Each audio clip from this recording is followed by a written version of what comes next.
Assalamualaikum dan salam syurgaku sayang. Buletin UKAS edisi petang 22 September 2020 bersama saya Alfaris Jumurin.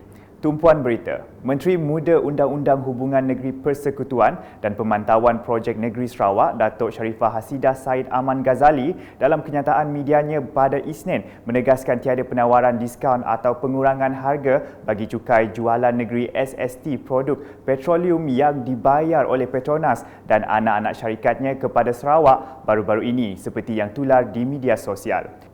Beliau memberitahu jumlah bayaran itu selari dengan taksiran yang dibuat oleh Comptroller SST di bawah Ordinan SST 1998 dan jumlah bayaran tersebut bukan terhasil daripada rundingan untuk penyelesaian komersial atau mengabaikan hak minyak dan gas yang dijumpai serta dihasilkan di Sarawak. Datuk Sharifah Hasidah juga turut memaklumkan jumlah yang dibayar adalah melebihi jumlah sebenar SST yang dianggarkan untuk tahun 2019. Jelasnya lagi, semasa belanjawan 2019 dibentangkan pada November 2018, gas asli merupakan satu daripada produk petroleum yang tersenarai serta dikenakan SST sebanyak 5% dan dianggarkan berjumlah 3.897 bilion ringgit. Walau bagaimanapun, pada 13 Disember 2018, Kabinet Sarawak telah membuat keputusan untuk mengeluarkan gas asli dari senarai barang dikenakan cukai untuk mengelakkan gas asli cecair LNG dikenakan cukai berganda. Ujarnya, penyingkiran gas asli daripada senarai barang dikenakan cukai mengakibatkan anggaran SST produk petroleum berkurang sehingga menjadi kira-kira 1 bilion ringgit. Justru menurut Hasidah, untuk belanjawan 2020 yang dibentangkan pada November 2019, anggaran jumlah pendapatan dari SST yang dikenakan ke atas produk petroleum adalah 2.8 bilion ringgit. Berita seterusnya, Bank Pembangunan Malaysia Berhad BPMB telah menyerahkan Personnel Protection Equipment PPE kepada Jawatan Kuasa Pengurusan Bencana Negeri JPBN Sarawak dalam usaha membantu kerajaan Sarawak mengekang penularan wabak COVID-19. Menteri Kerajaan Tempatan dan Perumahan Sarawak, Datuk Seri Dr. Sim Kui Hian telah mewakili JPBN Sarawak dengan menerima sumbangan PPE sebanyak 12,500 set daripada BPMB dalam satu majlis ringkas di bangunan Dewan Undangan Negeri Dun Lama pada Isnin. Dalam pada itu, Yayasan Ikhlas dalam kenyataan medianya itu telah memaklumkan pihaknya telah membantu 5,000 buah keluarga asnaf yang memerlukan sepanjang Perintah Kawalan Pergerakan PKP di seluruh negara dan menyalurkan sebanyak 1.74 juta ringgit hasil sumbangan orang ramai kepada mereka yang memerlukan.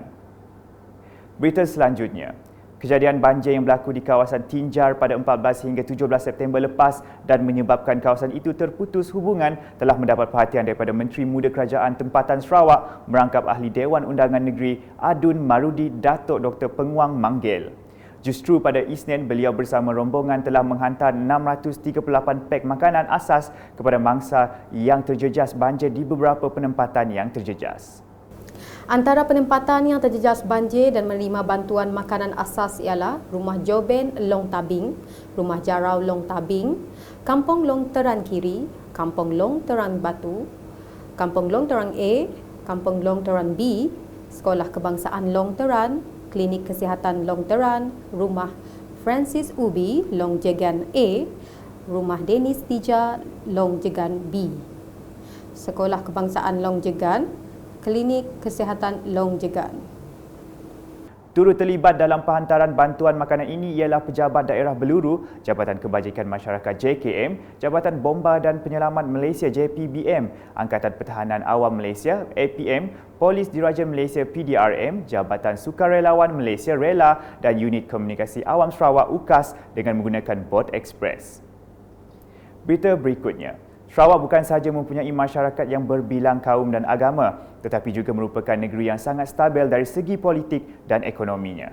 Semasa berucap dalam majlis pemimpin bersama penduduk Rumah Panjang pada Isnin, Ahli Dewan Undangan Negeri Adun Meradong Datuk Ding Kwong Hing berkata, keunikan yang ada di Sarawak itu perlu dijaga dan dipertahankan untuk tatapan generasi akan datang.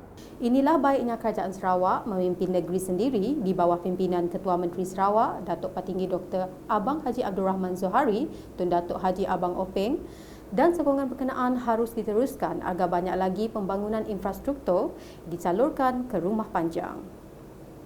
Pada majlis itu, beliau sempat merangkan dasar-dasar dari perancangan Kerajaan Sarawak dalam jangka masa pendek dan panjang kepada penduduk di Rumah Panjang.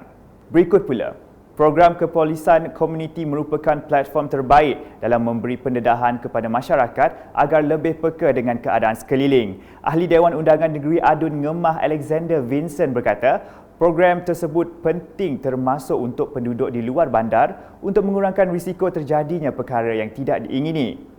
Bercakap semasa merasmikan program Kepolisan Komuniti di Dewan Masyarakat Penghulu Seribu, Kanawit pada Isnin bila turut menyeru ibu bapa agar memantau pergerakan dan pergaulan anak-anak.